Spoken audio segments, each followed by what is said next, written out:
turn the program over to my friend and local citizen, John Moise, and his wife Beth Moise is also here helping us out. And I just want to tell people about John's background. For 12 years, he was an executive with the State of California Health and Human Services Department. So he actually knows the game, he knows the system. He's been a foundation board member for many years, and when this thing is going down, he stepped off the foundation board to be able to really advocate for the hospital independently. So John is a great guy. He's also had 10 years of experience doing healthcare consulting, so working with hospitals and working with medical groups. And he's a newbie to Sebastopol in West County. So he's been here 5 years. Let's hear a warm welcome for John Moise.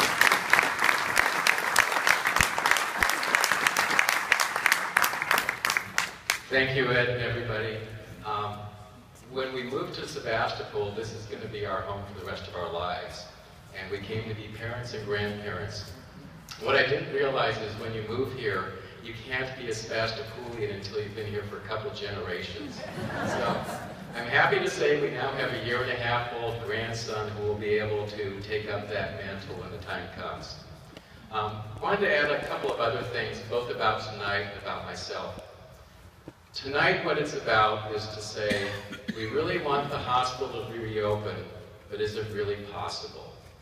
And we've seen this hospital declare bankruptcy twice. We've seen horrible financial problems while we've been seeing excellent patient care and clinical services. And I believe that you will walk away much better informed in answer to that question. In a couple of weeks, there will be a real detailed nuts and bolts discussion in terms of money if people are interested in going to that. And I'll talk about that at the very end. Beth and I happen to have a cabin up in the mountains. And we live in 2 special healthcare districts. We live in the Tahoe Forest Special Healthcare District, and they have a hospital in Truckee. That hospital in Truckee was started in 1949, not too different from Palm Drive.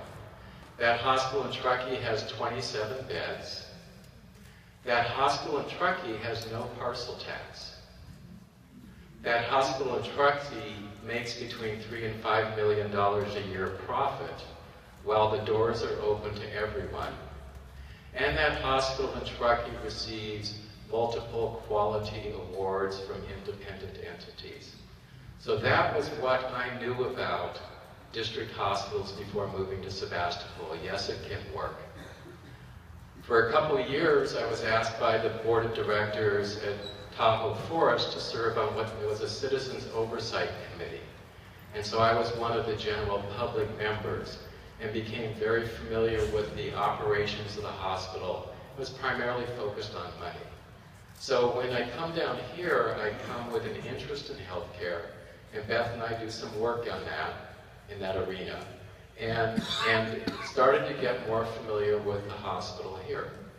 And as a result, have become somewhat knowledgeable about things, and I'm always raising my hand, because I have the benefit of being mostly retired, always raising my hand to say, is there anything I can do to help bring about the hospital not closing or reopening quickly?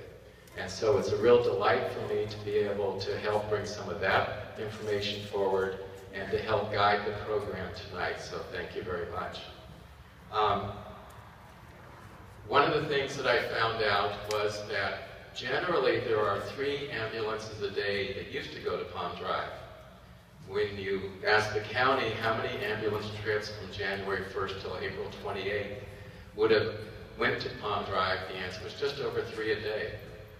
Well, now we've been closed for over 40 days, and so we have 120 or 130 ambulances that don't get to stop at Palm Drive, but rather have to go on to Santa Rosa. Recently it was pointed out to me that part of it is the extra ride there, and the other part is you get to an emergency room that has a multi-hour wait as a result of the volumes they deal with, which is quite different than what we were used to at Palm Drive. So what has been started to talk about is It's not just the time to get there, it's the time to start getting treatment. I've also seen from the police chief and the fire chief, both here and in Bodega, the difficulties for manpower that it creates from not having a local emergency room. So one of the things we want to do tonight is to have a little bit of information and a chance to say thank you to Palm Drive employees. And for that, we have a short video that we want to show.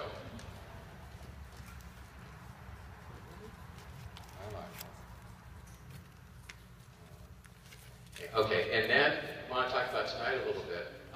As you probably heard, we have a national expert in healthcare consulting who's going to lead us through the whole financial information, and we will get to that. I also wanted to mention that at the very end, we'll have a panel up here to take any questions from the audience.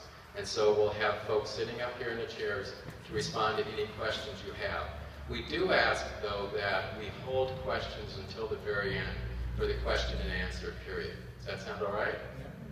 Okay, all right. So with that, shall we start the video?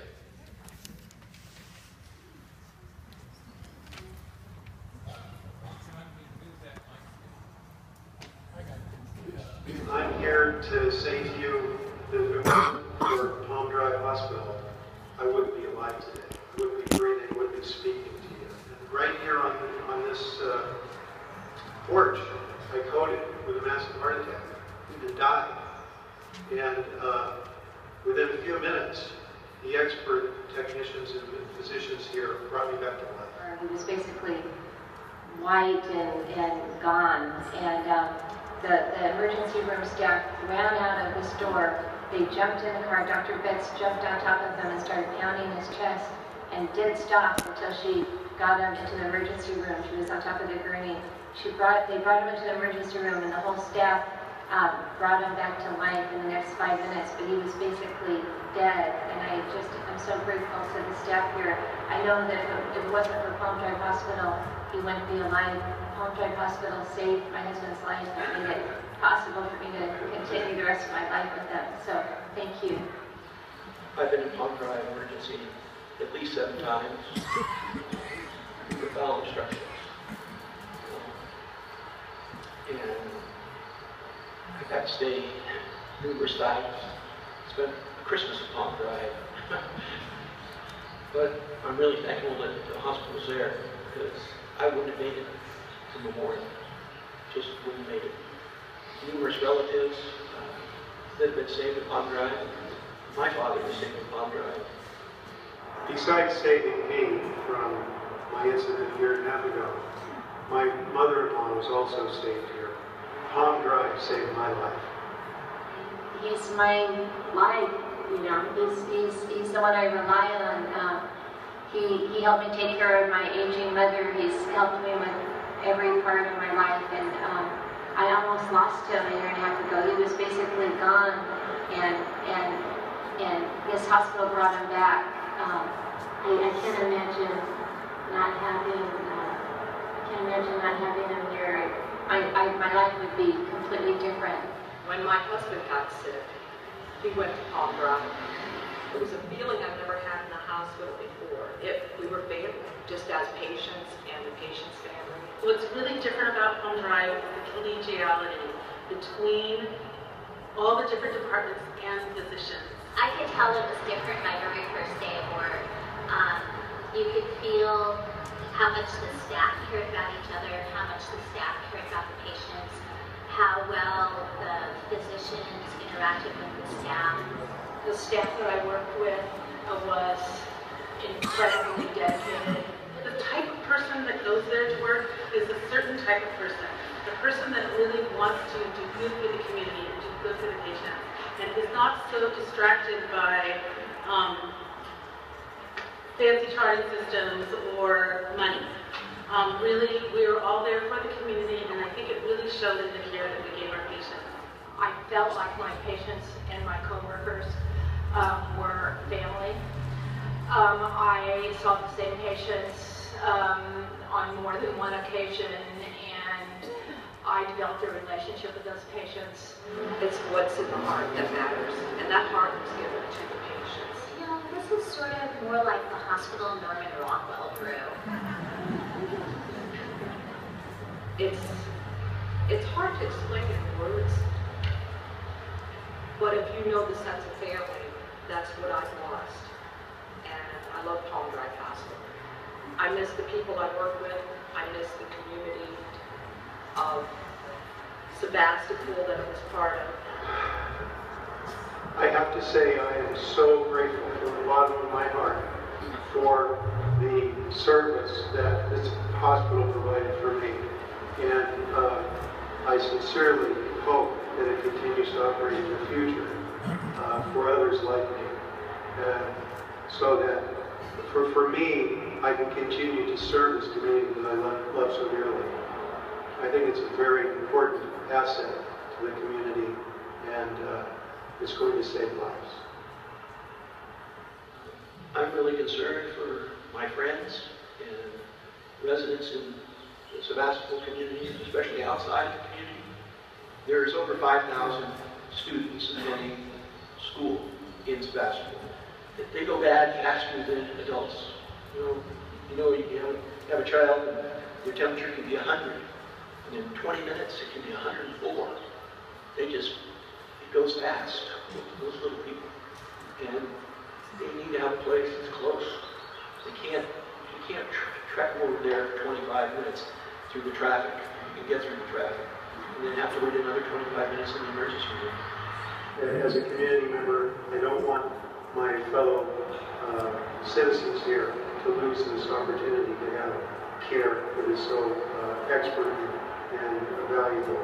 Since Palm Drive closed, I have been worried about what happened to some of my patients.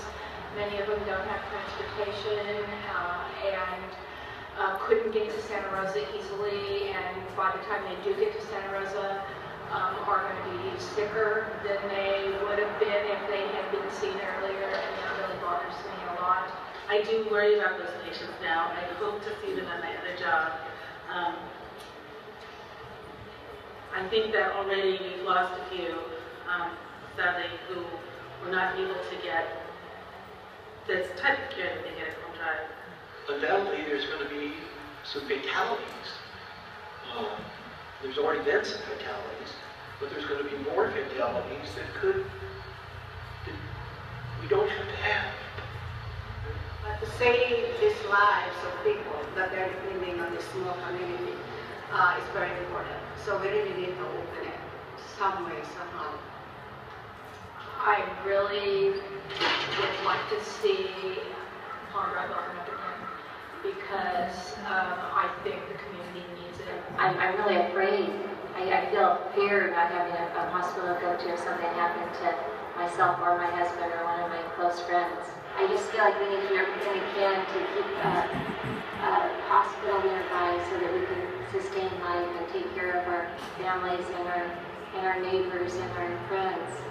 This is just our duty. We have to do it. We provide really good care to the community, and I really hope that you will open our hospital. Open our hospital. Open our hospital.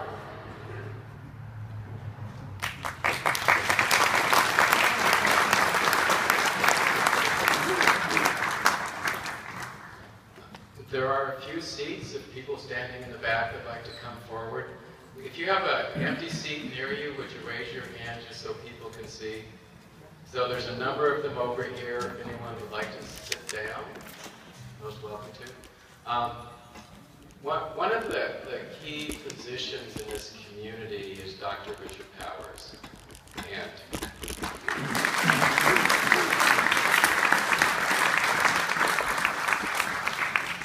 I realized today when I asked that he's been practicing here in Sebastopol since 1975 in family practice, has been instrumental in the operation of the hospital, graduated from Stanford Medical School and chose to come to the little town of Sebastopol. And so he will be our next speaker, and I'd like you to welcome Dr. Richard Powers.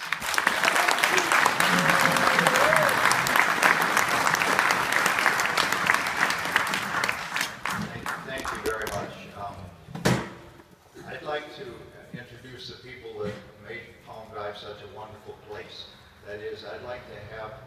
nurses and our housekeepers and our people of all parts of the business office, everyone who's been there, including the physicians, to go ahead and stand up now and we can thank all of you.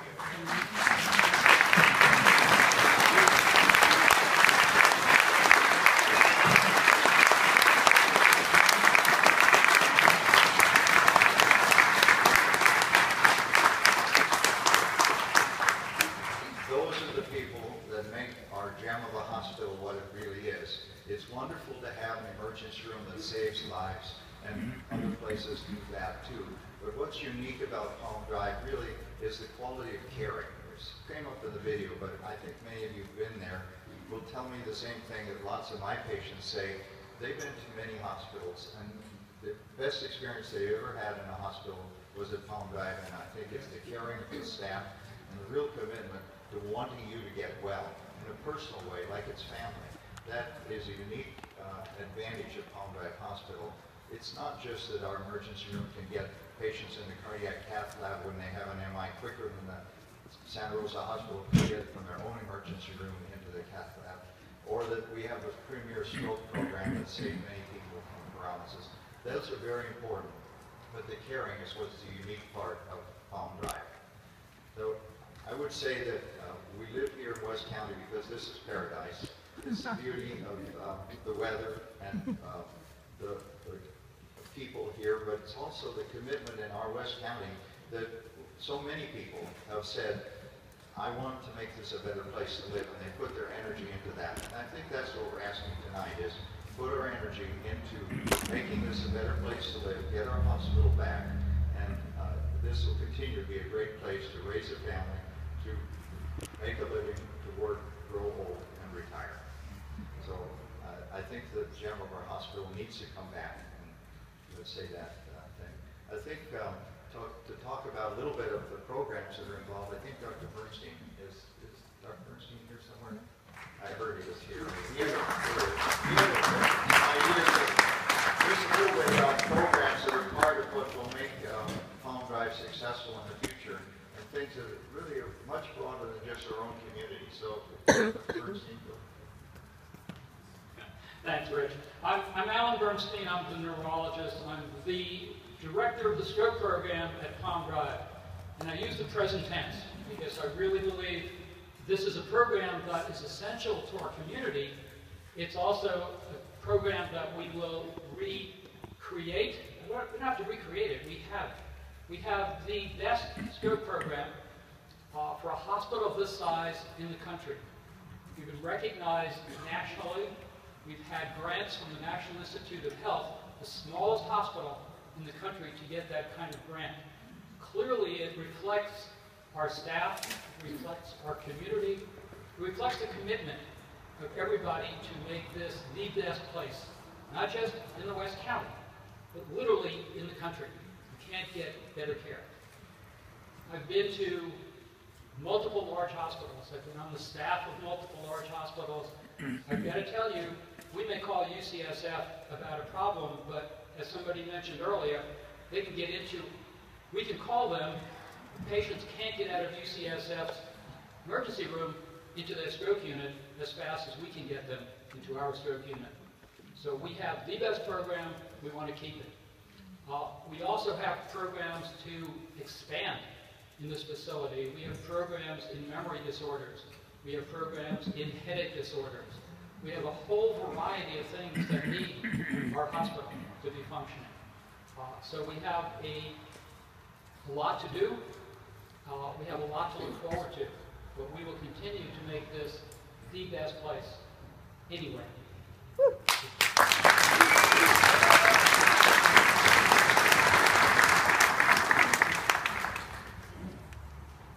Thank you very much. So our main focus tonight, in addition to our gratitude for the people of Palm Drive and those that provide health care to us in West County, is to really hear about, is this really feasible? We like the hospital, we want the hospital struggles financially. And one of the questions that seems to be rippling through the community in dinner conversations and casual conversations and in heated discussions is, whether Palm Drive can be financially viable. Is it a sustainable option? Do the people in West County, in Bodega, around here, do they have to just get used to the idea that there's no way a hospital can make it? Or is there perhaps another kind of future where we won't find ourselves in this financial roller coaster at Palm Drive? So the Palm Drive Healthcare Foundation realized that it was time to look well beyond just the experience of this community and search out a national expert to really address that question. Because I don't think anyone here is real motivated to say, let's open the hospital for 3 months and then we'll watch it close again. And the foundation clearly is very interested in trying to have the hospital reopen, but to have it reopen in a way to where we don't have meetings like this anymore. And we as a community can focus on the health care as opposed to the financial struggles of the hospital. So that search resulted in asking Terry Newmeyer to come and help do a hard-nosed analysis on the financial viability of the hospital and what kinds of things we can learn from other small hospitals. And a little bit about Terry's background. He's been a president and senior VP and executive director for 3 different health systems. He was president of 5 Northern California hospitals for Adventist Health. He, prior to then, was one of those consultants at KPMG that focused on healthcare and from a national perspective, and has founded a healthcare consulting firm called Strategies Now. So with that, I'd like you to welcome Terry Newmeyer.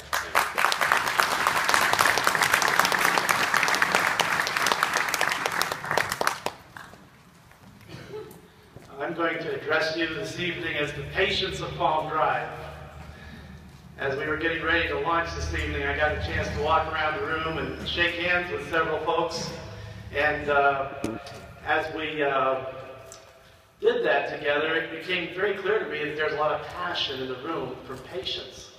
Because as I walked around the room and shook hands, almost everybody I was talking to was telling me a story about their experience as a patient at Palm Drive. So I kind of think that in this room, everybody is either a patient or probably had a family member or a friend that was a patient.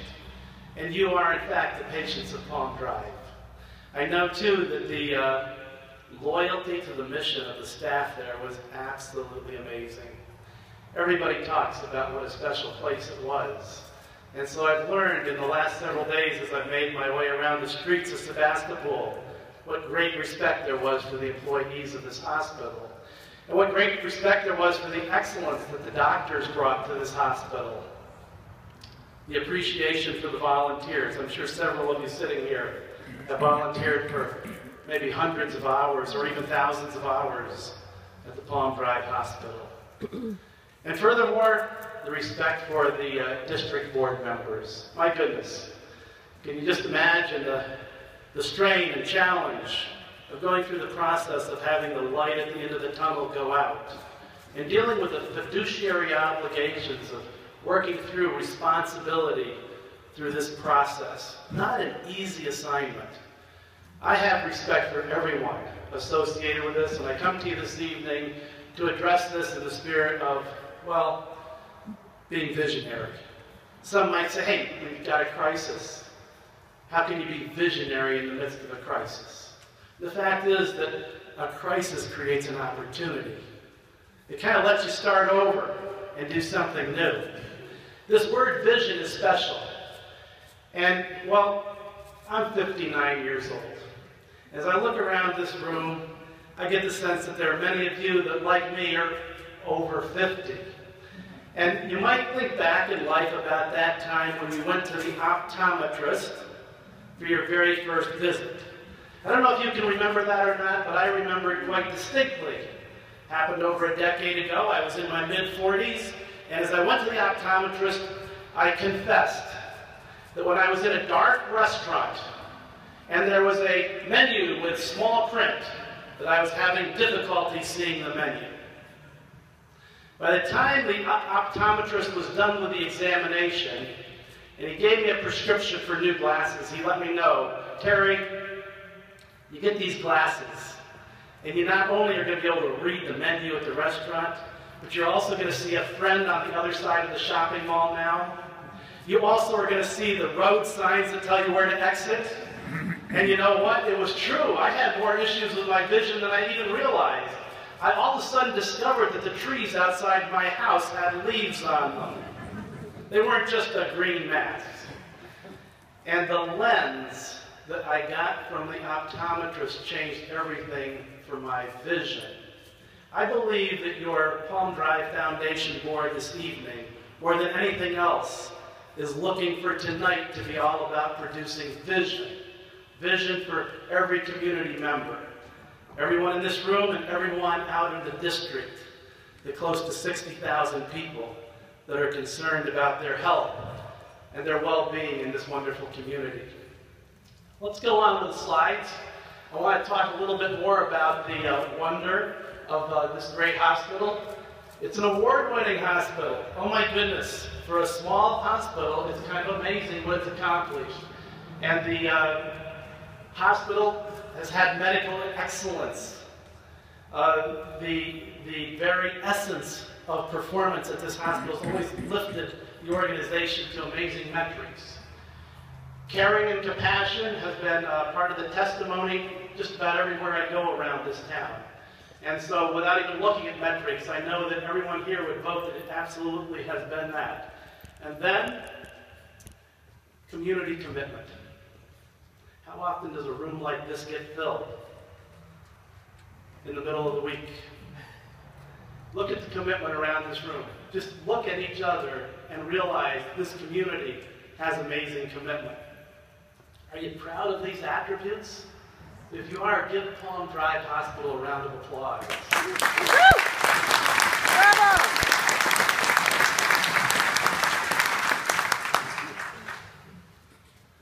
This is pretty startling. Consumer Reports has said, and this was very recent, that in the state of California, Palm Drive Hospital is #1 when it comes to safety along the metrics related to patient death and infection. An incredible score to be #1 in the state of California. Yes, round of applause, great for #5 in the United States. This says that 99.8% of all hospitals in this nation are not as safe as the hospital we were just forced to close. It's pretty startling to think of a hospital that had metrics of safety at this level, and yet today the doors are not open. It's the only hospital in Sonoma County to receive Superior Performance Award for Certified Stroke Facility. A wonderful kudo to the organization, and truly a characteristic that represents the wonderful excellence that has always been achieved. Now, these are assets of Palm Drive. I'm not going to review them one at a time, but I think you would all agree that every one of these applies to Palm Drive Hospital. If you agree, can you make another round of applause?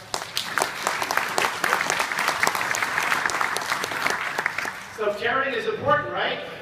Everybody would say that that is really crucial in a hospital, is to be caring. The fact is, it's important, but economics matter too.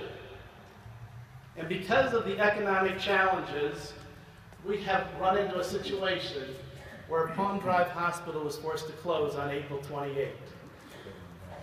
This is a newspaper presentation that I'm sure has riveted a place in your mind. Not a part of our local newspaper that you'll quickly dismiss. A rather sobering message that the Palm Drive board was forced to vote to shut down the hospital. Now, some have asked that I might enter into an expression with you this evening about experiences I've had as a healthcare leader around the country that demonstrate that hospitals like Palm Drive, smaller hospitals, hospitals in smaller towns, can survive, can thrive, can be viable. I want to share with you briefly the case study of the St. Helena Hospital. Perhaps some of you have visited St. Helena Hospital. It's in the upper Napa Valley. It's less than 60 miles from where we're sitting right here. And it's a very small town. St. Helena just has 5,000 residents. Sebastopol has 7,000. This is actually a larger town that we're in tonight than the town of St. Helena. And yet this hospital, which was losing $1 million a month in the year 2008, serving 20,000 residents. I mentioned that there are 5,000 in the town. There are 20,000 in the entire Upper Valley. There are 60,000 in this district. So a larger town here, larger district than the Upper Valley of Napa, and losing $1 million monthly. The consultants from Ernst & Young, Capgemini, put together a report for the Board of Adventist Health, the owner of St. Helena Hospital. And that board report clearly said that this hospital should be closed, should divest of St. Helena Hospital. And the board was faced with a really tough decision. I mean, not an easy circumstance. The board here has had to go through this very same process. And the board over at St. Helena said, let's make one extra effort before we come to this conclusion. And let's put the effort on building up the hospital as opposed to reducing the cost of operating the hospital. It's really hard to cost save your way to success in this industry. Cost saving only goes so far. And the board said, let us work on growth, on business development, on building St. Helena. Now, St. Helena was founded in 1878. It's been around for a long time, and nobody wanted to let it go. And thus the organization entered into a process. They invited me to come and join at this very time. I had the privilege of being the president of that hospital for 5 years. And let's take a look at what happened in St. Helena. In late 2009, a year after $1 million monthly losses, the hospital moved into black ink. And in 2011, in just a couple-year period, the hospital had expanded by $100 million a year in revenue. That's startling. You think about it, the hospital revenue here in Sebastopol was in the low $20 million range. The growth at St. Helena was a $100 million growth over just a couple of years by 2011. Furthermore, the hospital earned 12 5-star ratings with healthgrades.com. It had 0 early on, but you talk about service excellence, the team at St. Helena really stepped up. The clinical team performed at an amazing level and earned all these 5-star ratings across 12 different clinical areas. Also in 2012, NRC Picker, national organization that does survey studies for the licensed by the U.S. government, by Medicare, found that St. Helena Hospital, Napa Valley, was top in the West for patient satisfaction. Imagine, the western half of the United States, St. Helena gets the highest score. This was a hospital that was about to be closed in 2008. Furthermore, in 2013, St. Helena was featured on national news, Brian Williams' NBC News program, as being featured as a destination hospital, destination center for American patients. And the term destination quality caught the attention of the industry. And St. Helena has advanced that message over and over again, building its growth plan around the spirit of destination quality. Let's see, I think there's a slide there. There we go. Thanks. So here are the strategies. You might say, well, how does this happen? $100 million of growth? I mean, are you serious? Yes, it really did happen. And there were serious strategies that allowed it to happen. You see at the top of the list, no wait emergency room. Now, I'm not going to ask you folks how long you've waited in emergency rooms for service, but I've been hearing stories. I've been hearing stories about going into Santa Rosa, and I'm sure it would be true if you were going into San Francisco, of waiting for hours to get cared for. It's a little scary because you say it's an emergency, and yet you're going to wait? Sounds like contradictory concepts. Fact is that the St. Helena team has stepped up and declared itself a no-wait ER. This took amazing leadership from within the emergency department at St. Helena. From the doctors, from the staff, they had to live up to this, and they have lived up to it. And amazingly, they saw a growth of 50%, 50% in terms of daily visits. Now understand, small town, small market, a long ways from the city of Napa, does not have the benefits of the 101 corridor, does not have the benefit of the critical mass around Sebastopol, and yet grew by 50% by offering a no-wait service. We used to say at St. Helena that if you get injured on the streets of San Francisco, tell the cab driver to take you to St. Helena. Sebastopol. And someday, there you go, Sebastopol's even better, right? That'll be the next declaration. Destination Orthopedics. The arrival of Thomas Kuhn at St. Helena really lifted our game. Dr. Kuhn has conducted 10,000 joint replacement surgeries in his career. That's a big number, by the way. I have not met an orthopedic surgeon that has done anything close to that before, and he only does knee replacement surgery these days, and he does it with amazing skill. The upshot was that around him, we brought in other orthopedic surgeons, recruited Dr. Kuhn, recruited surgeons to be by his side, and built a program with over 1,000 cases a year being conducted. Prior to that time, in 2008, losing $1 million a month, there were 0 joint replacement cases being done at St. Helena Hospital.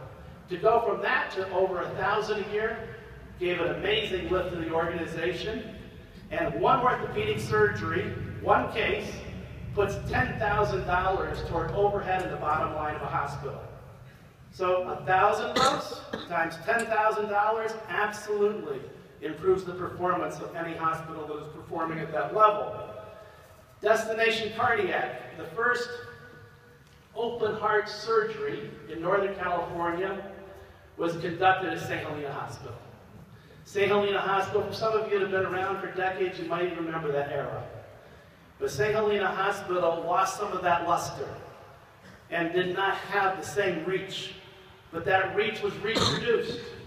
And the expansive geography that is now served for cardiac service at St. Helena is very broad and reaches out to probably 6 or 7 counties that surround the Napa region. You see philanthropy up here? St. Helena Hospital raises an average of $6 million a year. $6 million a year from the foundation in charity from a town of 5,000 people. Pretty remarkable. And it happens year after year after year. Project Transform, in less than a year, raised $9 million for a refurbishing of the hospital that's underway right now.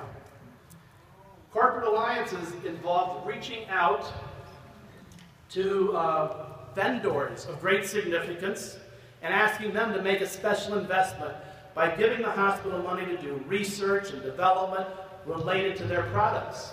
So the robot used for the orthopedic surgeries, that company, Makeup, gave a 7-figure grant to the hospital. That corporate alliance made a big difference in terms of being able to fund the outreach of the hospital through that relationship. Another organization, Karl Storz, installed amazing surgical learning institute tools for the hospital. The hospital would not be able to have the surgical learning lab that it has set up without the 7-figure grant from Karl Storz. So going to corporations and asking for a significant grant can make a big difference. You see the Clear Lake Alliance up here? That's the relationship between St. Helena Napa Valley and St. Helena Clear Lake that produces a natural path for patient care through clinical integration. And on a daily basis, about 5 patients are transferred from the Clear Lake Hospital into the Napa Valley Hospital. With a 4-day length of stay, that's a census of 20 patients just coming 60 miles from that hospital to the north down to St. Helena and Napa Valley. A very important partnership in terms of the viability of St. Helena Hospital. Then you see physician recruitment reference there. And during that period of 2009 to 11, when the organization grew by $100 million, 100 doctors were added to the medical staff. 100 in that very short time. And it produced $100 million of revenue.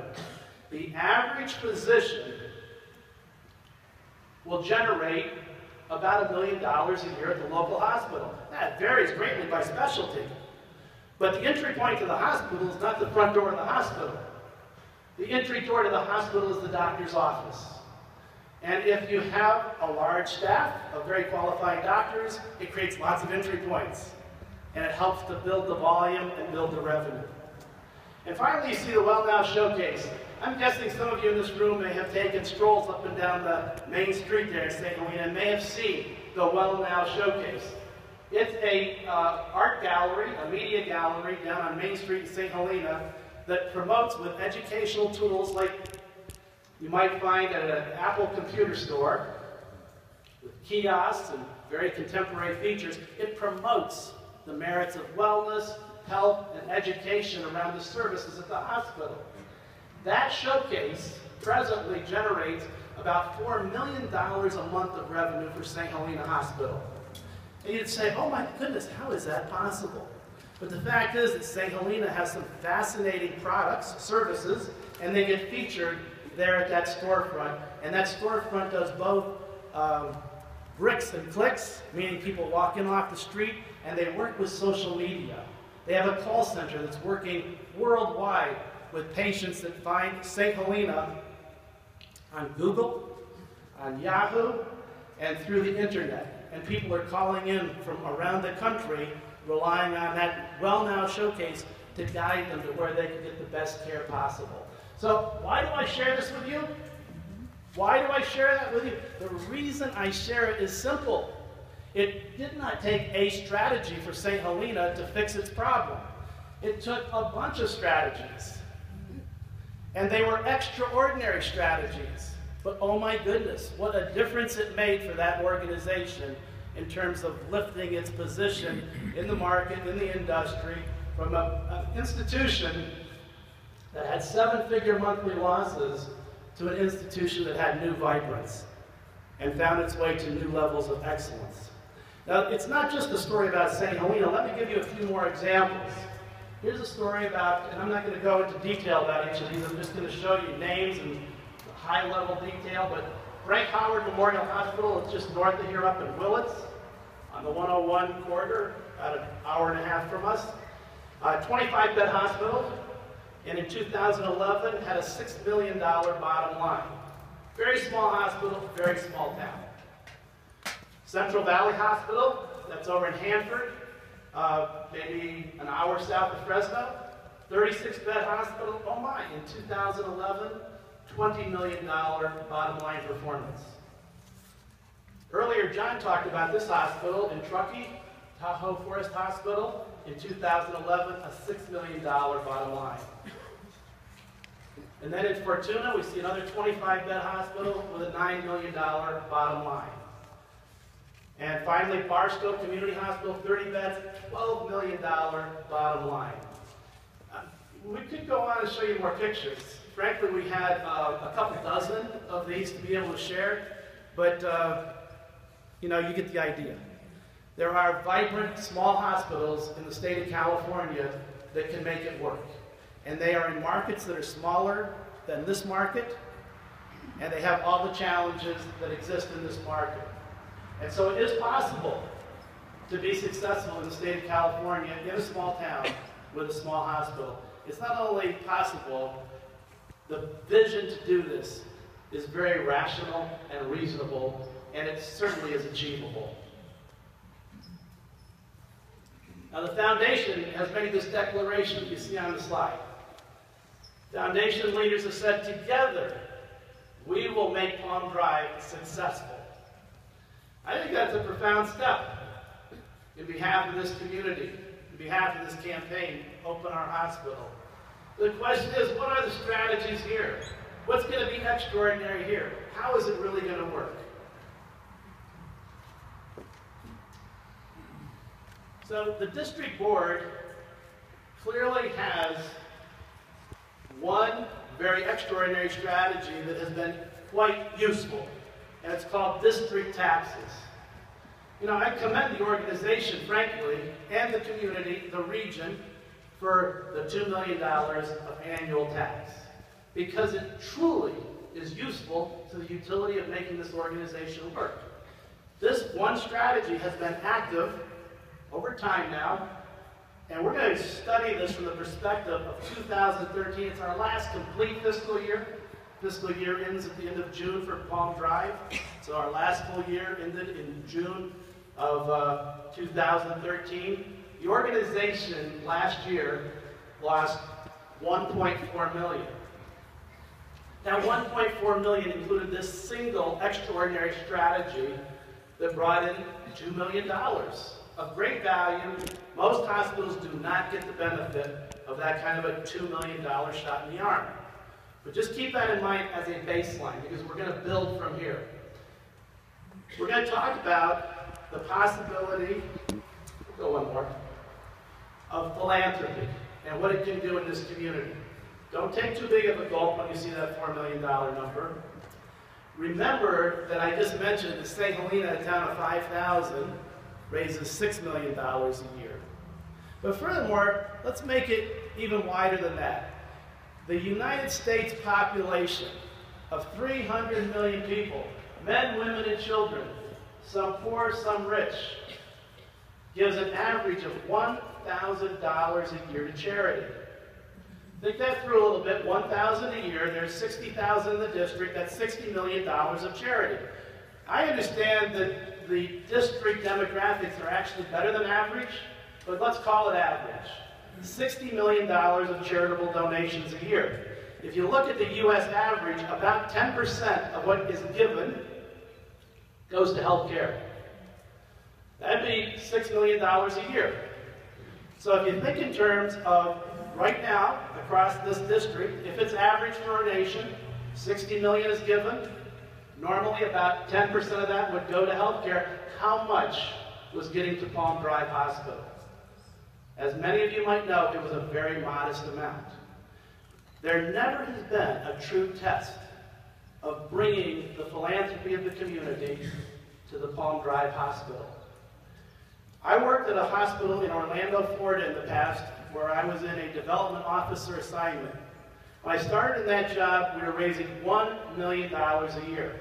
Now, this is Orlando, big place, lots of money. $1 million was a very small number.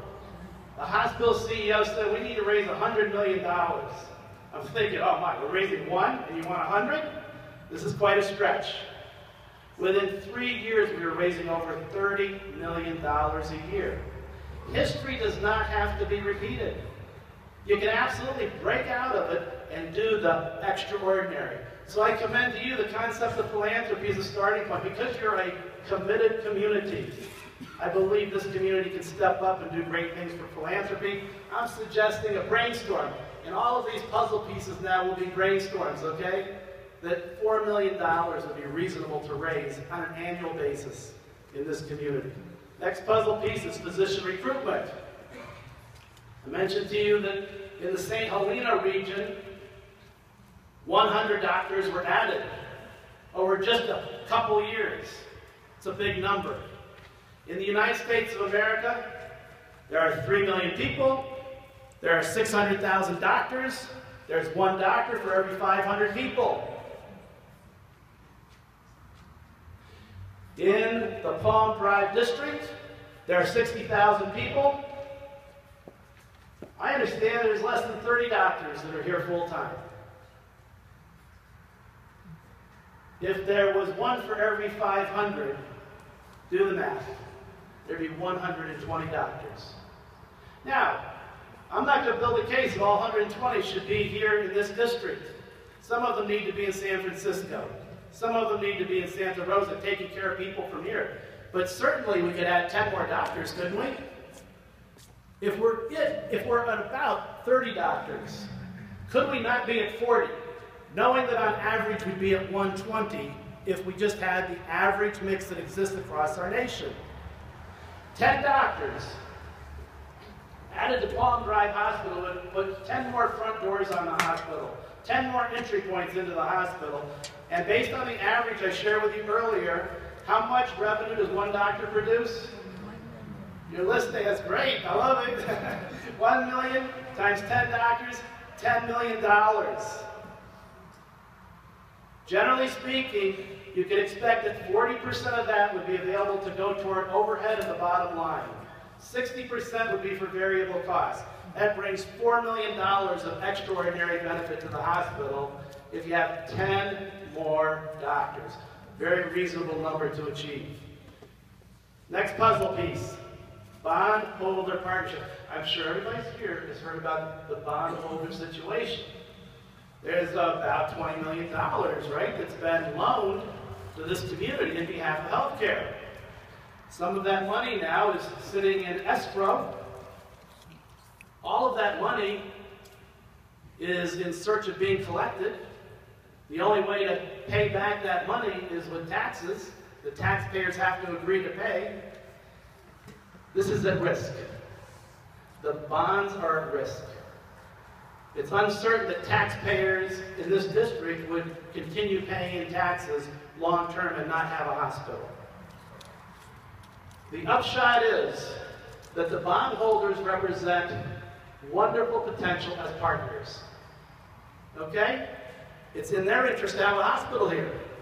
It's in their interest for it to be viable and for it to pay its bills and to pay back that $20 million. You'll see the puzzle piece has just $1 million on it. My own thinking as an advisor to you is that it's worth pursuing the bondholders to think about, could they not do something with the escrow account or do something with future payments that at least for a couple or a few years could give us a $1 million a year advantage, knowing it puts the hospital back in business, knowing it puts the hospital in a position to be responsible to its debts long term. Again, it's a brainstorm that goes into the puzzle. Keep in mind, all these puzzle pieces I'm sharing with you are brainstorms. We do not have a plan yet. We have brainstorms.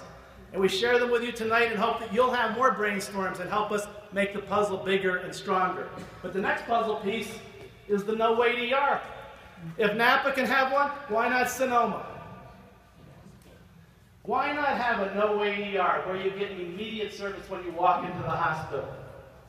Now, just watching this happen in a community with a very small population, a long ways from an urban community, I have a gut instinct that a no-wait ER in Palm Drive Hospital would likely double the visits to that hospital. We were in the low 20 range per day.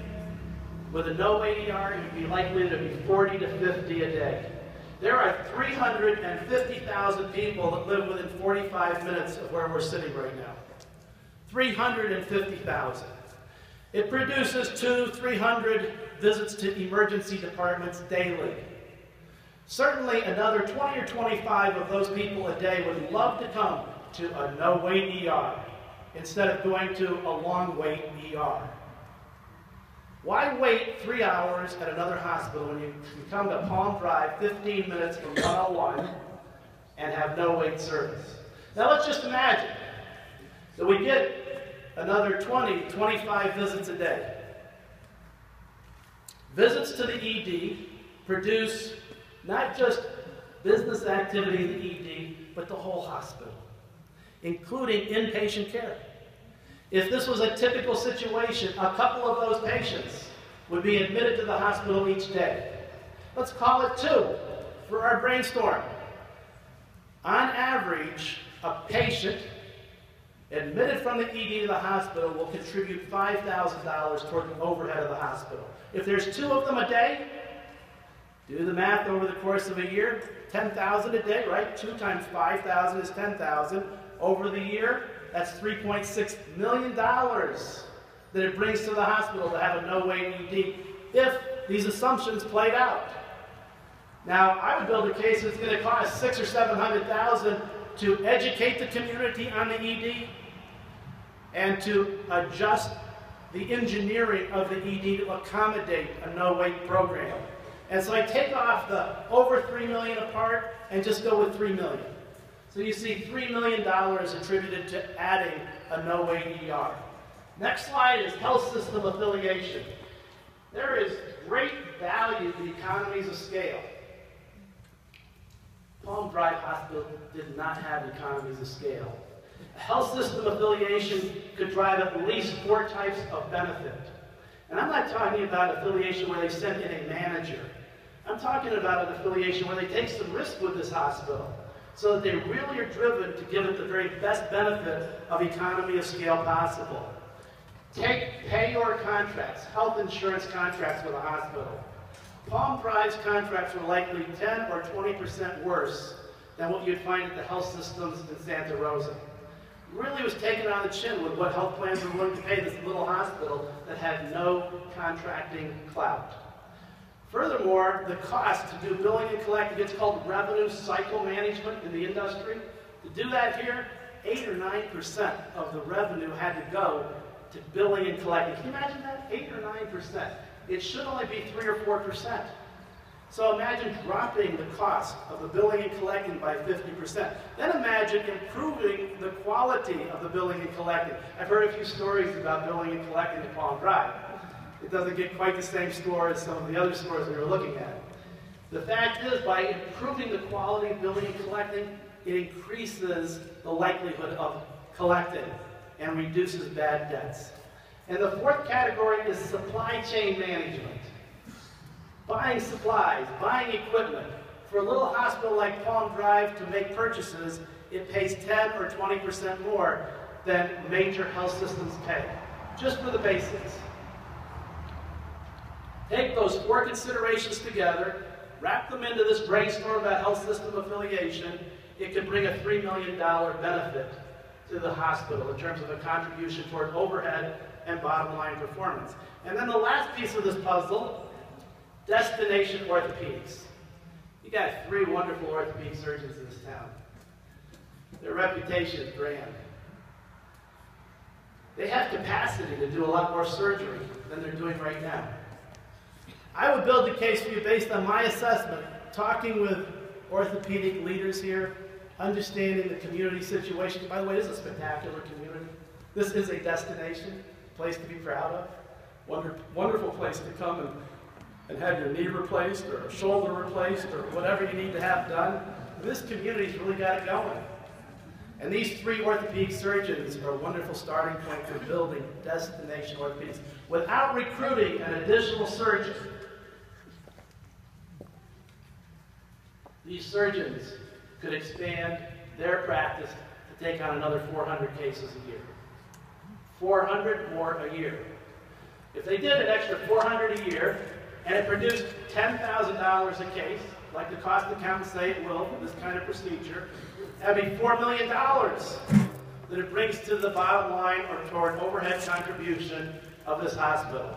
However, you see $3 million up here, it's because it will take $1 million, $1 million of the $4 million, to put the word out, to promote the availability, to acquire patients, to speak to the West Coast about orthopedics at Palm Drive.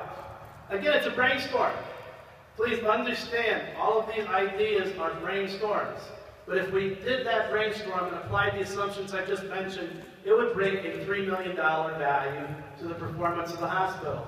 It could be in sports medicine, it could be in joints, it could be in a variety of areas, it could be hands, it could be feet. But the idea is of having niche performance and an outreach that is expansive.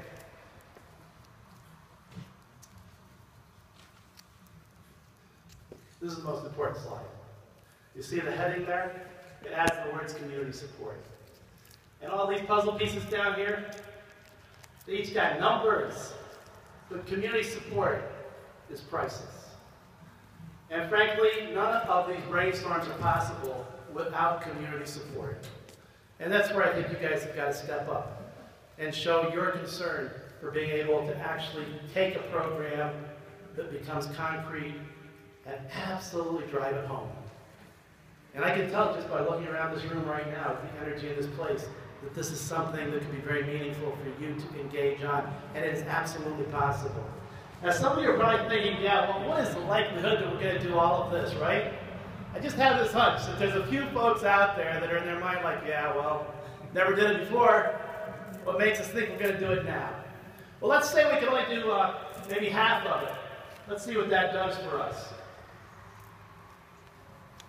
If we only did half, the 18 million of new revenue that was being illustrated on those puzzle slides would go down to 9 million. We had a negative 1.4 before. So if we only did half of those brainstorms and really didn't add any new ones, and we really should add new ones, we would get to a $7.6 million surplus. That's not bad. That would be absolutely incredible performance if the Palm Drive Hospital could realize that kind of result. Now, there is a little something going on in the marketplace that I'm sure you're well aware of called the Affordable Care Act. And it throws a wet rag on the hospital business. It really challenges hospital administrators. Take a look at what we would expect the additional negative impact of the Affordable Care Act to be on this hospital if it continues, when it continues. A negative $3 million a year. And that has to be brought into the equation. We cannot ignore the fact that through the Obama administration, that the legislation we have today is requiring less reimbursement to hospitals so they can distribute that money to a wider population of those that are uninsured. The upshot is that it is having a great negative effect on many hospitals, including Palm Drive Hospital. Some of that effect was taken even before the end of 2013. But as we came into 2014 and as you look into the future, there's an extra $3 million that has to be considered in the equation. So, in the interest of candor, I give you a set of brainstorms that if you cut the set in half and then you take out the Affordable Care Act consequences, it still leaves us with between $4 and $5 million on the bottom line. And frankly, if that got to 2 or 3 million, we would still be able to operate a very viable hospital here. The upshot is that it is very reasonable to have a hospital in this community, very reasonable to achieve the kind of brainstorms I've brought to you tonight, and I believe in this room there probably is a much larger set of brainstorms to be generated as a result of even our time together this evening that need to go on that list. And it would not hurt my feelings if some of those items come off the list. It perhaps is not the right list, but I believe that as we work on this together, we can achieve a business model, a business plan, an approach to running a new hospital that opens here that will be very successful. My favorite business author is a guy by the name of Malcolm Gladwell. I see some heads nodding around the room. I'm guessing some of you have read some of his literature. He wrote the book Tipping Point and many other fascinating texts subsequently. He's done a huge amount of research on what makes for a success. He has studied politics, business, communities, religion, and he has found that there are no solo blockbusters. He has found that when blockbuster success occurs, it's because there are many parties coming together with unity of purpose, producing great harmony and focus. And tonight, I would just leave you with a challenge, a call to action to help us produce unity of purpose for the Sebastopol community so that, in fact, it will be possible to open our hospital. Thank you.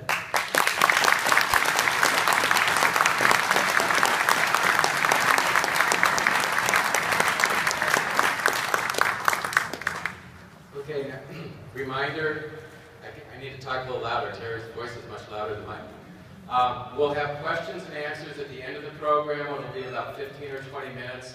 The next two speakers we'd like to hear from is Jim Maresca of the Palm Drive Healthcare District Board and Gail Thomas.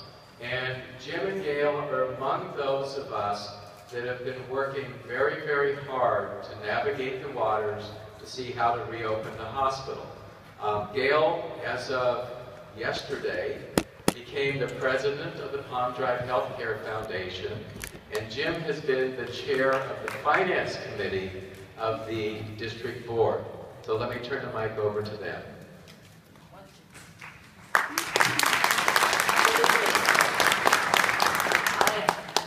I'm supposed to get over here.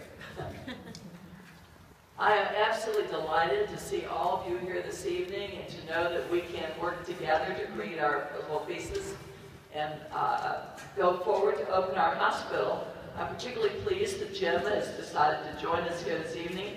Jim was the author of the resolution that the district board passed that said that the foundation proposal was worth working with. Jim, can I have you talk for a minute about that? Sure. Well, the district board has voted, actually unanimously twice, that we want to keep this engagement going and see if we can't take it somewhere. Now, there's no guarantee we're going to be successful, but I know one thing, we're not going to be successful if we don't try. If we try, we may well be, and I think Terry's presentation showed some of the ideas, and as he said, some of those might not be the right one, there might be other ones, but there are a lot of ways we can put together the pieces that we can potentially make this grow. And the board took a step tonight. Damon, are you here? Yeah. We have hired today a new executive director for the district, Mr. Damon Doss, who comes to us. He had been the CEO of Petaluma Valley District, and actually very early in his career, he is an RN by training, and he managed the respiratory therapy component of Palm Drive Hospital. He has since gone on to a long career in healthcare management, knows all the players in Sonoma County, and we are tasking him to help us come up with a way forward. So, Damon, welcome aboard.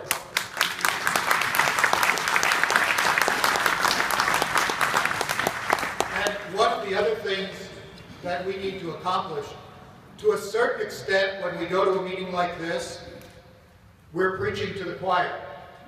We're preaching and talking to the people who really care and have come out meeting after meeting. We need to get this message out farther in the community. We need to engage the whole community if we want this to be successful. So as part of the call to action, I'm calling on each of you to take the message out, to pick out 10 neighbors to talk to and get them engaged. That's what it's going to take to put together the puzzle pieces that Damon has shown us, or that Terry has shown us, sorry. Thank you, Jim. Actually, every voice counts, every voice in this community. And I know I have a few puzzle pieces I might add. I think about how many of us are in the Medicare community, and I've heard it said that it is because of Medicare that our hospital has struggled. Well, I would like to look upon Medicare population as an opportunity for this hospital and look at services that are directed toward our senior care and our seniors in our community. You've heard about the neurology and the surgery, venous nose joint replacement, but there are so many others. And there's another area, another puzzle piece that I would like to consider, which are the women's health issues. So all of you may have ideas that we can bring forward to create this very successful, thriving hospital. I would like actually at this point to ask each of you who's ever been at Palm Drive to raise your hand. How about that?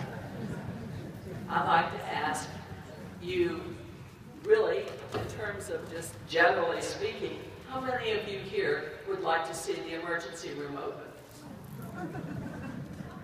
How many of you here would like to see the surgery back? How many of you would like to see an acute care hospital back in our community? How many of you would like to see us open our hospital? Woo! There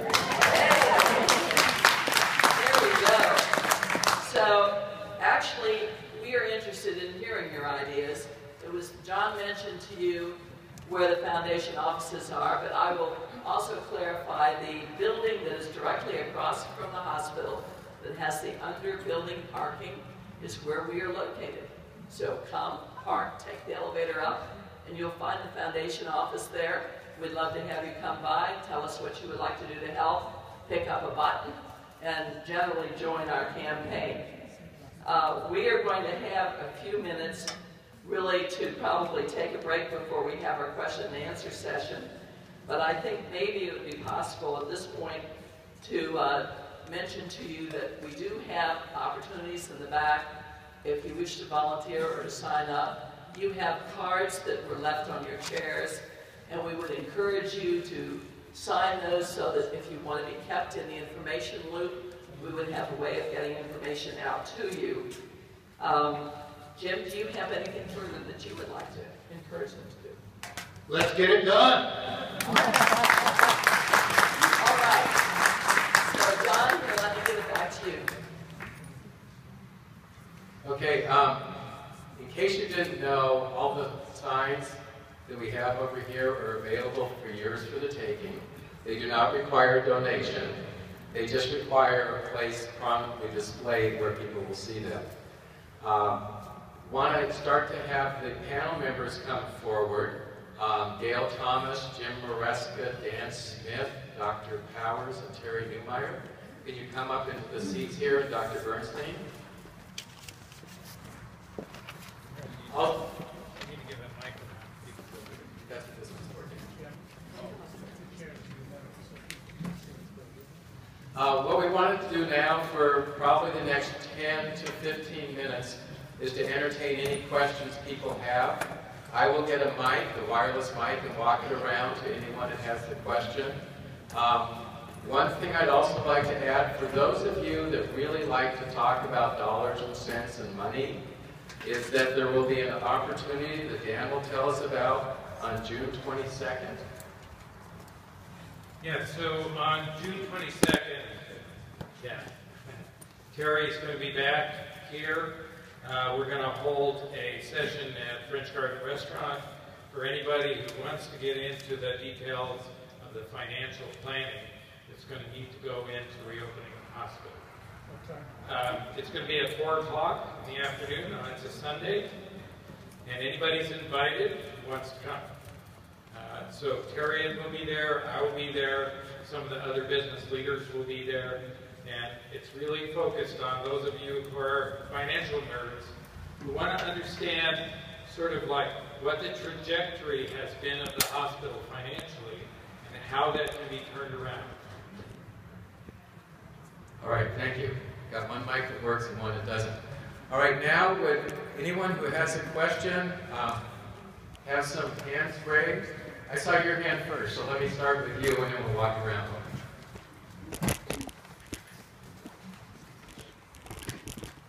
I hope I'm asking a question of general interest. Is this better? Okay. I hope I'm asking a question of general interest. I would like for someone to try to explain to me and perhaps to others who are equally ignorant the mystery of why it is that people with some excellent ideas and how to run a hospital can't just go ahead and start trying to figure out which ideas are best and to start implementing them. What is the obstacle to doing that? And what has to happen in order to remove it? Those are questions which many people may understand the answer to, but I don't, and I greatly appreciate an explanation of those. So, if you don't mind, I'll try to answer that one. This is actually something I've studied. I actually studied district hospitals all over California in 2010. Now remember, in 2007, the hospital went into bankruptcy. By 2010, it was actually profitable, believe it or not. But I looked all over California and said, what is going on with district hospitals? Because Fort Bragg's in bankruptcy right now. Healdsburg's been in bankruptcy. District hospitals are challenged all over the state. What I really came to, and by the way, this was when I was the president of the board, is that 5 people taken out of the community aren't really qualified, and I'll say that about myself, I'm not saying it about anybody else, to run a business which has become extremely competitive, highly regulated, extremely difficult. That actually the structure, in my view, needs to change. We need to actually follow a model, in my view, that Marin County has followed. Marin has a district. Marin County has a district, but it has a professional board that manages the operations of the hospital. I think, personally, we should do that here. Or something like it. Now, some of the hospitals you saw, like Tahoe, doesn't actually have a different management group, but it has a professional oversight group that oversees the operations. So, my own study said, I don't care where you look, at what district hospital you look at, you're going to see they do this. They go into the trough, they get a good business board, and they climb out, and then they fall apart years from now. We need to change that cycle here.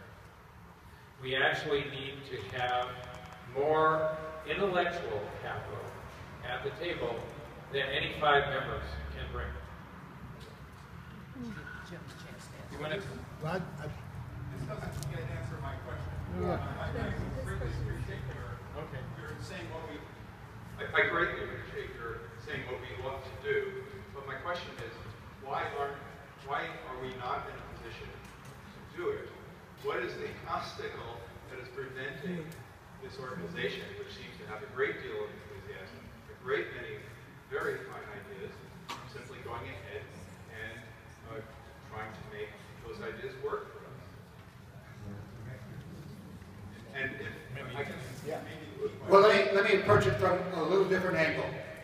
Although I would dare to say that probably none of us in this room would have chosen to be where we are today. There is a positive side to it, and Terry referenced it a little bit in his discussion. We're not stuck with a legacy now. We're able to go to a blank sheet of paper and say, what does our community really need, and how do we build the pieces that matter and put them together in a way that is financially sustainable. And in terms of how do we get past it, I think that's what we do. We start with a plan. It doesn't matter if we used to do something. If it doesn't fit the plan going forward, if it's not a service that the community needs, and if it's not financially viable, then it doesn't go on the list. So we're able to start from scratch and build something that would work. And I know Terry do you want to comment on that? I think that you absolutely have cleared the deck for opportunity with that perspective. And there's nothing like a whiteboard for producing a beautiful piece of art. And that's what this community has right now, is a whiteboard, as opposed to taking the existing challenges and trying to fix them. We can start with a green field and build from there. And I think that there's a wonderful chance to attack the issues you're pointing out regarding barriers. It would be nice to say that human nature would restore logic when the challenges this gentleman raises come up. But unfortunately, there's not a simple answer to human nature. And in a bureaucracy, when there is challenge, it is not always obvious how to repair that with logic. Sometimes it takes a crisis to get there. So even...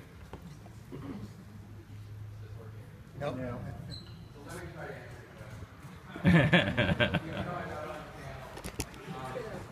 Get a mic, John.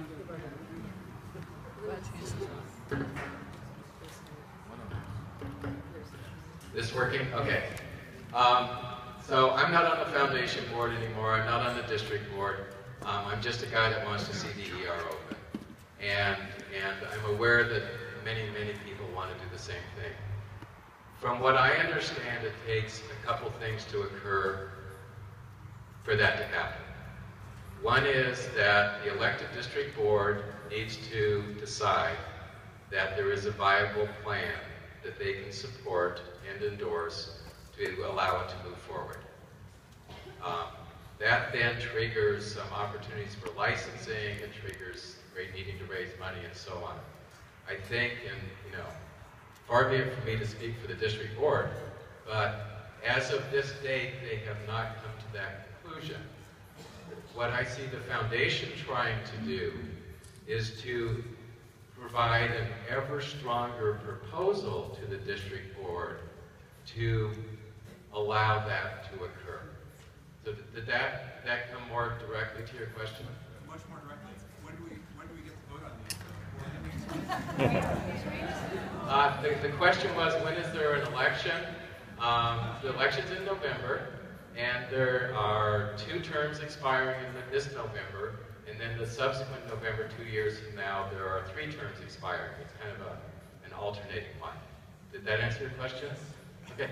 I think that I would also like to add that I believe everyone's intentions are good. I believe that the passion that has been expressed by this community, and I've seen that in Sebastopol through a few local things, is quite strong, and I hope that people can bring to the table, to the conversations with Terry and with others, here is a way forward that we can all get behind. And I'm here tonight, you're here tonight, hoping that can happen. Let people ask questions, John. No more speeches.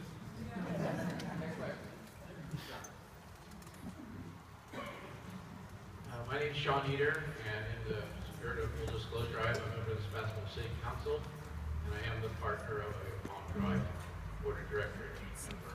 But I'm speaking as a private citizen tonight. I have one question, and I was looking for 2 clarifications. Mr. Newmeyer gave me the impression that the current holders of the bonds, it's in their best financial interest for the hospital to remain open and in business and viable. Is that correct? Certainly it is. Okay, great. That's what I thought I heard. I just want to make sure. I was wondering if you could address a little bit about, you showed a number of small hospitals, a number of which I'm familiar with, and if you could address the influence that, very closely located large healthcare providers have and what impact those have, such as Kaiser, or we have Sutter here. I know Kaiser membership runs to almost 40% in Sonoma County. I think that this is a good question you're raising, a really good question, and I think that when the smaller hospital is part of the bigger system in that urban marketplace, that it can work very effectively. But when the smaller hospital is independent and trying to compete with the larger marketplace, it is very challenging because it does not get the benefits with economy of scale, with contracting, with competitive forces. So there is a strong case made that it's in the interest of small hospitals to find clinical integration with larger hospitals, especially when they're in a similar market like this. That being said, there are examples of success without that integration, but they are becoming fewer and fewer, and there's great advantage to having clinical integration with a larger system.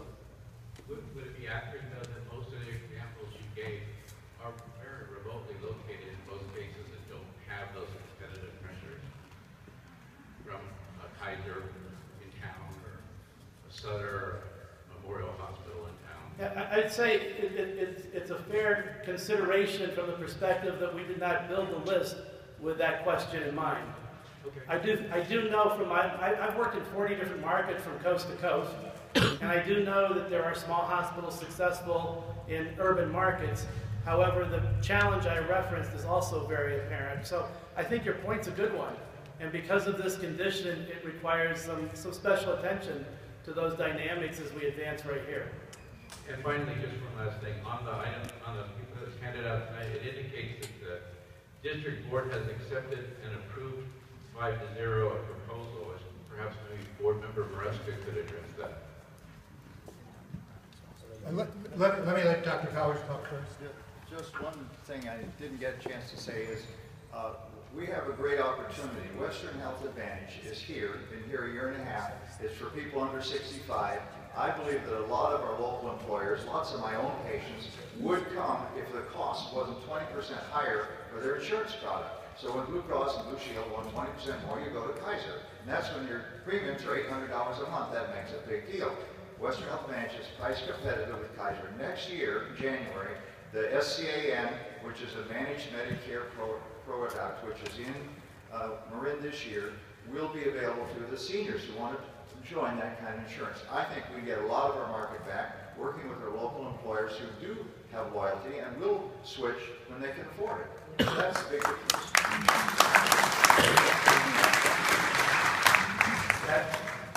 I'm not sure what you're referring to, Jake, but it may be what I mentioned at the beginning, that the board did vote unanimously to engage with the foundation to see if we could reach a conclusion. And we reiterated that vote a second time. First time it was 5-0. The second time there was a member absent and it was 4-0. I don't know if that's what you're referring to. Other questions? Could I get one thing? So, the small versus big conversation is something that we do have to look at. Palm Drive, to be successful financially, has to be better than some of the players at certain things. We don't need to do everything. We do need to have clinical integration. Now that's different than we're part of their system, but we do need to have clinical integration because that brings financial success to Palm Drive. I want to say this. I have been in businesses where I had 150 direct competitors. Fighting for market share every day was the thing you had to do. We have to see that we have a competitive business here. It has to be run that way. We have to advertise our orthopedic surgery to all the people over there on the other side of the swamp. Because they don't know about it. They don't. They don't know that we have a great stroke program. So we have to think about a different way of thinking about our hospital. It's not like a school. I just have a quick question. I'm interested, when you say that Marin has kind of a different board structure, where they have, business overseers and different areas have these different kind of structures. I'm curious as to the mechanics of how that happened. How does the community... And the reason is because we want to be able to start it up again. And so we don't want to lose that acute care hospital license in order to open something else in the facility with a lower level of license. That's probably more down in the weeds than anybody wants to hear. But yeah, I'd like to say something else too. It's going to take a lot of money. It's going to take $6 to $8 million or more to restart the hospital. This is not a small challenge. It's going to take a lot of logistics. So I'm very glad to see that the physical therapy can potentially get up and running, and I believe that it can. But this is a big job now. Because it's been closed, because the billing numbers have been lost, and they're going to have to be restarted. We're talking about months of running a business with no revenue. And that's going to take a good amount of cash to do that. So the foundation is committed to doing it, and we believe, as Terry said, the bondholders should participate. The foundation's definitely already got a bunch of money committed, but it's going to take more. Next question over here. Yeah, first I want to thank this panel for more information than we've gotten in the last few weeks and months. And also, I know, having worked on many boards and in civic organizations, that it's very important to have transparency and information access.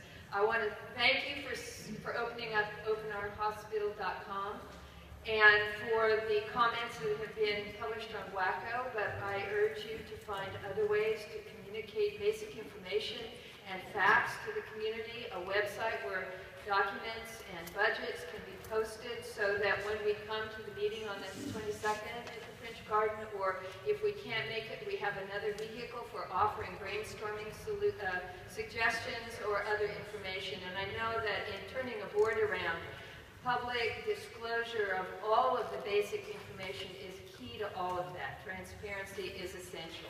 So if the foundation can begin to mount documents that will help us understand what the problems in the past have been, and some of the brainstorms, it is so nice to come to a meeting where we have hope. We've all been in such despair. I just want to thank you for that. Thank you. Okay, maybe time I'm just for... going to speak for a moment for the foundation and say thank you for that. We also have a foundation website, and I encourage all of you who are interested to fill out your little cards so we can keep you informed, and to go to the websites where we're going to try to keep everything posted that we can. And there's sign-ups in the back. For those of you who would like to come and help in the office, stuff letters or whatever we need to be doing, we're going to need a lot of help. And so we hope the community will step up to the plate. Thank you. Okay, so we're running a little bit over. So let's have 4 questions, like 1, 2, 3, and 4. And make your questions, and then we'll wrap up, all right? And the cards that Gail referred to are the little 3x5 cards, and what that will do will assure you get the information as it's available. I was caught by Dan and Terry's points of the patterns of district hospitals that have all suffered the same challenges. And knowing that our country has the highest costs for health care and the worst health in the world, it seems there's worse. Well, in ratio to the amount paid, we have the highest cost. We have the worst health compared to what we put out. And knowing that we, Sonoma County, Northern California, is really on the leading edge in a lot of ways, I would like to, I'd be thrilled to have people like Ed Bauman and other people who are in the preventive areas and other areas that can get our health and our hospitals healthy and our people healthy at the same time.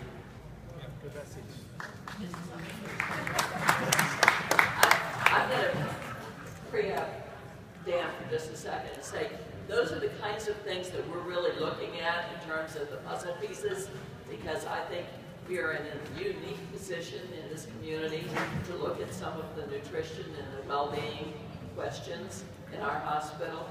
And I would also like to just say that it's wonderful to hear such good ideas, and keep them coming.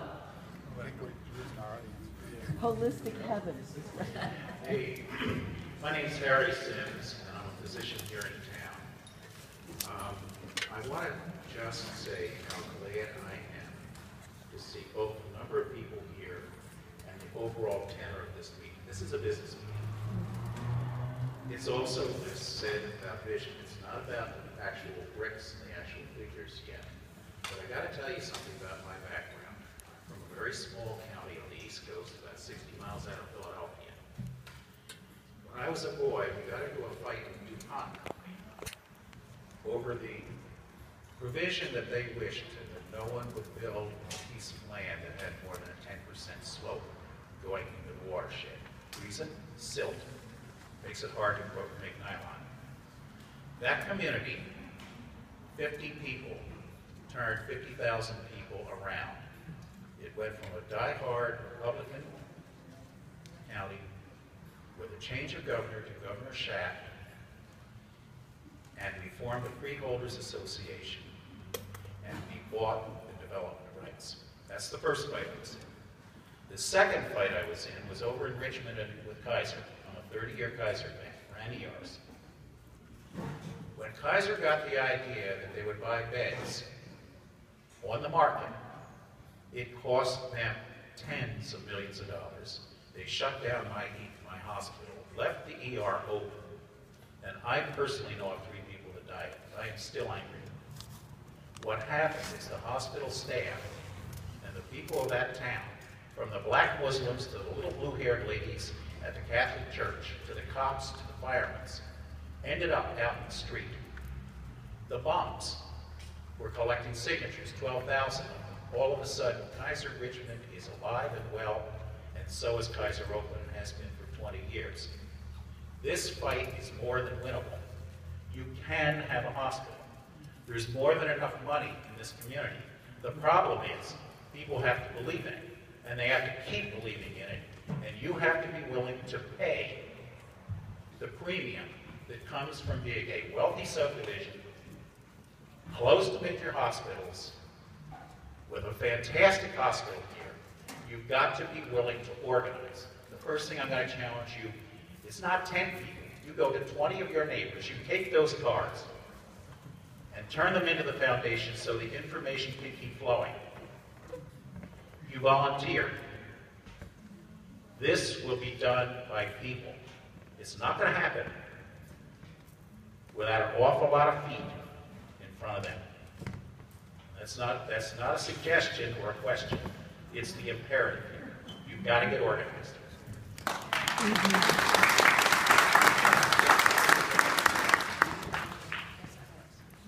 I have a very simple question.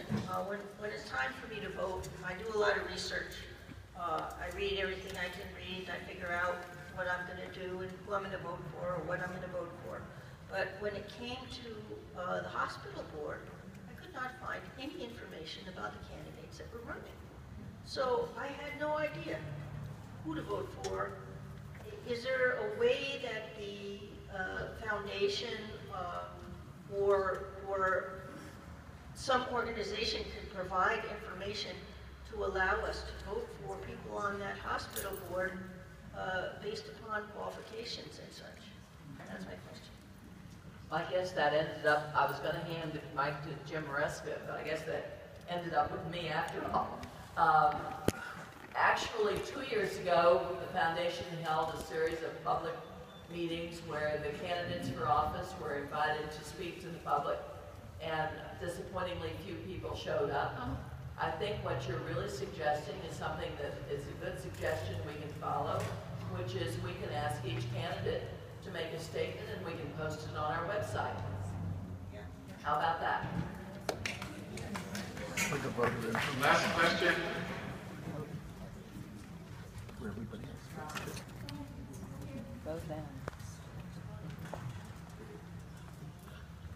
At a previous meeting, it was mentioned that over $10 million worth of repairs have to be done to the hospital. How does that build into the budget? Yeah, actually, thank you very much for that question. There is a misconception going around the community. Unfortunately, some people are saying, oh, we have to spend $20 million on capital improvements. Actually, that number comes from a consultant that the district hired saying they thought they could raise $20 million. Okay? If you actually look at the budget for capital improvements for the hospital, it's somewhere between $1.5 million and $2 million per year. We have figured that into this plan. Okay? So understand that actually one of the things we're suggesting is that those tax dollars should actually go towards that. They should be improving the asset that you own.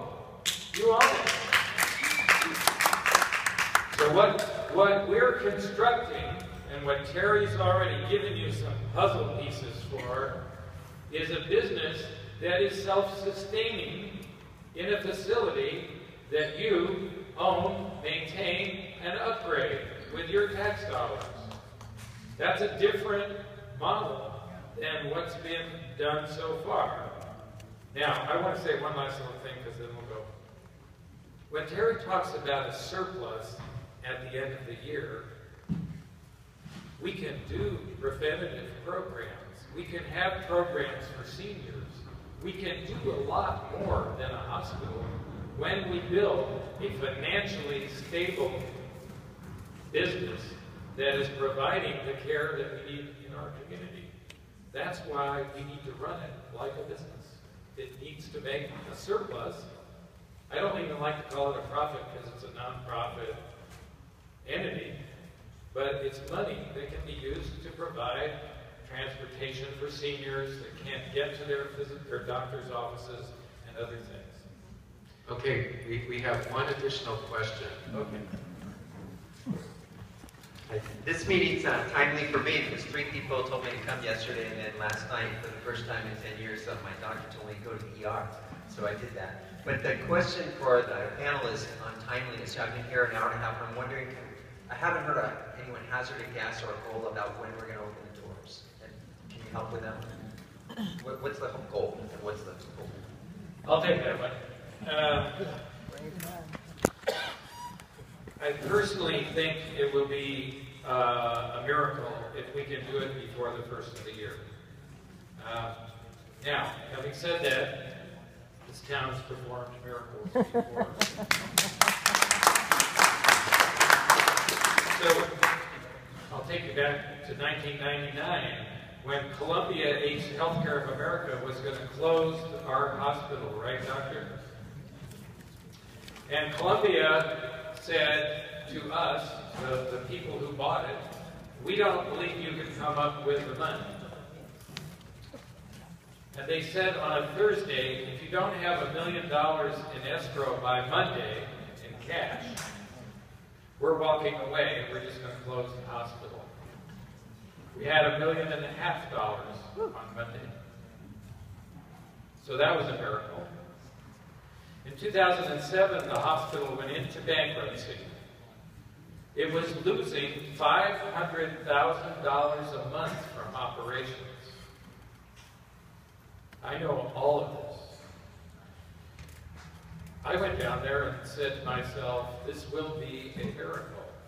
But we took that hospital, we grew it from $22 million a year in 2008 to $28 million a year in 2010. And it was profitable. It had a $5 million profit in 2010. That was a miracle. And a lot of you participated in that miracle. And you have before you now another opportunity to perform a miracle. You do. This time, it's going to take the whole community. Last time, we had a smaller bunch of people at the table. But this time, it's going to take the whole community. I believe in this miracle. We believe that we can do this. We know how to do it. We have the will to do it. And we have about half the money to do it already. So we can do it. If it's sooner, I'm all for it. If it's next week, I'm all for it. Tell them that the quicker we can make the money, the quicker we get the capital, the better. And we're going to work on that right now. So wrapping up, there was a couple of questions that came up. One was, can the PowerPoint presentation be made available? I'm assuming the foundation would be willing to put that on their website. Terry, you have no objections to that? I think we'd want to put a commentary with it because it's very brief. Okay. I think we could put the message. We can do something. We may put the video that's the whole presentation. So we'll add information to the foundation's website along the lines of the presentation. There was a couple other questions that came up in terms of the Levine bill and the bonds. Maybe we'll hear from Jim Maresca very briefly in terms of what that means. In terms of staying informed, it's filling out the card, and then after we hear from Jim, we'll wrap up. Okay, let me talk about what our strategy is with the bonds. As was mentioned earlier, there's about $2.5 million in escrow because when the bonds were negotiated, the hospital was in bankruptcy, and it was very tough to get any kind of a good deal. So we had to take a bad deal. With the Levine bill, we can get the bond rating raised, we hope. At least we've had indications from a rating agency that that was doable. We can get that achieved. We can do what's called refunding the bonds. We go out with a new issue pay off the old issue. And when we pay off the old issue, that will free up that money that's now in escrow. We hope that's the plan. The Levine bill, providing for statutory lien, is what will allow us to get the rating raised, which will allow us to refund at an attractive price, which will allow us to, we hope, to recoup the money that's in escrow. If anybody wants to talk about that in more detail, again, I don't want to get too in the weeds with it here, but I'm happy to discuss it in more detail if you like. Okay, so I think we'll end the formal session. The panel will continue to be up here if you have individual questions. Thank you all for your attendance, your interest, and your commitment.